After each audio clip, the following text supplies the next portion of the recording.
Bonjour. Aujourd'hui, au Parlement européen, ce mercredi, nous avons voté une résolution importante qui porte sur la défense de l'industrie européenne. En effet, le libre-échange généralisé nous menace et nous savons qu'il nous faut protéger des industries, soit parce qu'elles sont essentielles pour l'Europe, soit parce qu'elles sont naissantes aussi et qu'elles n'ont pas encore la force de résister au marché mondial. Toutes les zones économiques du monde le font. Les États-Unis en premier lieu, mais la Chine aussi. Pour aller sur le marché chinois aujourd'hui, quand on est une entreprise européenne, c'est extrêmement difficile. Pourtant, l'Union européenne, depuis très longtemps, a décidé de ne pas mettre de barrières, voire de les enlever les unes après les autres. Et c'est pour ça que ce texte voté aujourd'hui est important.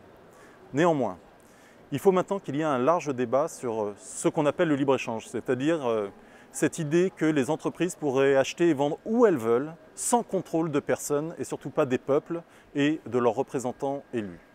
C'est une perte de pouvoir démocratique. Et de ce point de vue, il y a une bataille qui est en train d'être gagnée contre le traité transatlantique, et c'est bien. L'affaire n'est pas encore terminée, car la Commission européenne veut continuer à discuter, mais la France, par exemple, a dit qu'elle s'opposerait au traité transatlantique. Il reste néanmoins un très gros sujet qui est l'urgence d'aujourd'hui. C'est l'accord avec le Canada. Il est quasi identique à celui qui avait été pensé avec les États-Unis. Et cet accord, pourtant, risque d'être signé, là, bientôt, puis voté au Parlement européen, et là, il s'appliquera à 95%, quoi qu'en pensent les parlements nationaux. Si jamais cela devait arriver, des études montrent que 50 000 emplois, par exemple en France, pourraient disparaître.